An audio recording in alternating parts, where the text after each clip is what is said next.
Hi, I'm Dr. Bertice Berry, and I need to tell you this story. So, I had gotten up and gone to church early on Sunday. It was going to be Sunday school, and there were some things I needed to check and things I needed to do. So, I got there pretty early. There was a man that walked by. I saw our sexton, Charles, and he said hello. And this man stopped and talked to him, but he didn't talk to me, he just went on by. So, I went in, I did what I needed to do downstairs, went upstairs to check the gospel book because I was going to be proclaiming the gospel. So it's like, okay, cool. I checked to make sure everything was where it was needed to be. And I like to read it from the page from that book because the pagination is different from anywhere else. You're going to read it and you want to read for the breaks and the flow so that you flow nicely. Anyway, so I was about to go back downstairs on the elevator, and this young man was inside the church. And you could see that he'd been living outside. Things had been hard on him. He had most of his belongings with him, and he had sadness in his eyes. Well, I was about to go down, and then he walked up towards the altar, and he yelled up to our organist because the organist was practicing, and it sounded amazing. And he said, "You're doing a great job, dude." And so he's like, "Thank you." So he was walking up to the altar, and I turned back around, and I said, "Hey." And he said, "Oh, hi." And he told me his name, and I told him my name. And I said, "How are you?" I said, "Welcome to our church." And he said, "Thank you. I'm going to stay for service." And I was like, "Wonderful. You are welcome to be here for service." And so he said, "Well, who's in charge? Because I need some help." And he had tattoos all over his face. I'm telling you for description, not judgment. There was the smells of some other things and what have you. Not telling you for judgment, just what he looked like, what it was like to be in his presence. He was much taller than me. And yet um, there was a thing about him that said at one time he knew who he was. He still was in control of that. Anyway, so he told me, I said, "What kind of help do you need?" And he told me that somebody had put him on a bus and sent him here, but he didn't want to be here. He wanted to go back home. Now, there has been a thing for years in our city, for many years, where people will try to, for lack of a better word, dump their unwanted population on another city.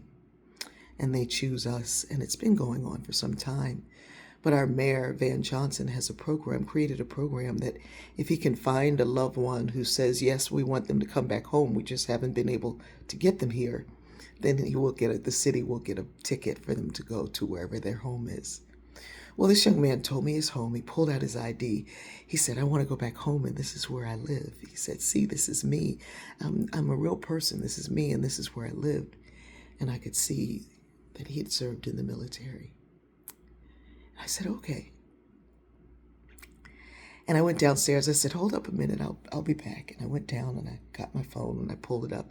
Now, he told me what the ticket would cost. He said, "I'm trying to get up this amount. In other words, if you can help me with a little bit, I'm trying to get up that amount." And so I went and I got my phone and I ordered a ticket, and I went over to Charles, our sexton, and I said, "Would you be willing to give him a ride to the train station so that he doesn't miss his bus?" And so he said, "Yeah, of course I will." And so I went over to the young man and I said, "Hey, I'm able to help. I got you a ticket." Tears burst forth from his eyes. He just started crying, and his face looked like he probably looked when he was 6 years old. He was just, he said, "Thank you so much for helping me." And he jumped up and he grabbed me in his arms and he just hugged me and he said, "Thank you so much. I can't thank you enough. I can't thank you enough. Thank you, thank you, thank you." And I was like, "Oh, wow." It was just, he was overjoyed. And then his face changed and he had joy and light in his face. And you could see the person that he was before whatever happened. On our way down the steps, and I said, I had picked up donuts that morning, and I also picked up a separate box of munchkins.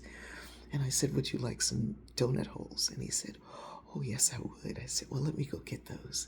So I went to get them, and I said, "When you get back to your home, find an Episcopal church." And he stopped and he looked at me and he said, "I love the Episcopal church. I went to one on Tybee and they gave me a Bible. I love them." And he said, "You know why else I love you all?" And I said, "Why?" And I thought he was going to say, because you gave me a ticket to go back home. And he said, because you all talk about the angels. And then he started naming all of the angels. I love you.